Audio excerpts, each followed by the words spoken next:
IPL-ൽ Chennai super കിങ്സിനെതിരെ കൊൽക്കത്തയ്ക്ക് തകർപ്പൻ ജയം. ചെന്നൈയെ തകർത്തത് 8 വിക്കറ്റിനാണ്.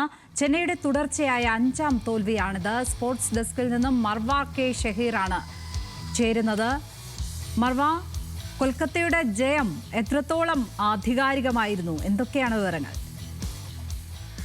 ലക്ഷ്മി പത്മ, കൊൽക്കത്ത വളരെ മികച്ച രീതിയിൽ തന്നെയാണ് ഇന്നത്തെ മത്സരം കൈകാര്യം ചെയ്തിട്ടുള്ളത്.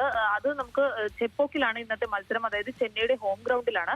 എന്നാൽ തുടക്കം മുതൽ തന്നെ ചെന്നൈ പതറുന്ന ഒരു കാഴ്ചയാണ് നമുക്ക് കാണാൻ സാധിച്ചത്. നമുക്ക് ചെന്നൈയുടെ എടുത്തു പറയുകയാണെങ്കിൽ മികച്ച ബാറ്റിംഗ് നിരയുള്ള ഒരു ടീമാണ് ചെന്നൈ. പക്ഷെ സമീപകാലത്തെ ഏറ്റവും നിരാശാജനകമായ അല്ലെങ്കിൽ ഏറ്റവും മോശം പെർഫോമൻസിലൂടെയാണ് ഇപ്പോൾ ചെന്നൈ കടന്നുപോയിക്കൊണ്ടിരിക്കുന്നത്.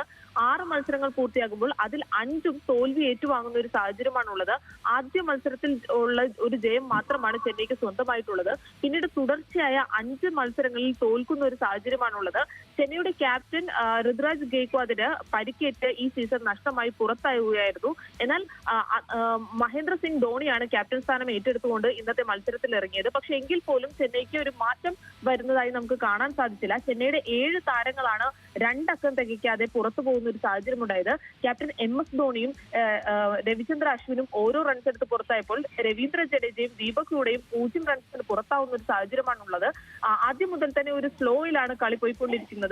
തുടർച്ചയായ ഇടവേളകളിൽ കൊൽക്കത്ത വിക്കറ്റുകൾ എടുത്തുകൊണ്ട് ചെന്നൈയെ പ്രതിരോധത്തിലാക്കുന്ന ഒരു സാഹചര്യമാണ് ഉണ്ടായത്. അതുകൊണ്ട് തന്നെ 103 റൺസിലാണ് ചെന്നൈയെ കൊൽക്കത്ത എറിഞ്ഞിട്ടത്.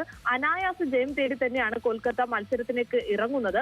അങ്ങനെ 107 റൺസ്, അതായത് 2 വിക്കറ്റ് മാത്രം നഷ്ടപ്പെട്ടുകൊണ്ട് ഈ മത്സരത്തിൽ പിടിച്ചെടുക്കുന്ന ഒരു സാഹചര്യമാണ് കൊൽക്കത്തയെ സംബന്ധിച്ചിടത്തോളം ഉണ്ടായത്.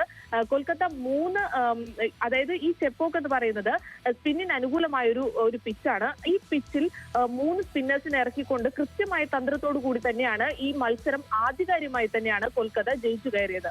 ലക്ഷ്മി പത്മ. മർവ കെ ഷഹീറാണ് സ്പോർട്സ് ഡെസ്കിൽ നിന്നും വിവരങ്ങൾ പങ്കുവച്ചത്.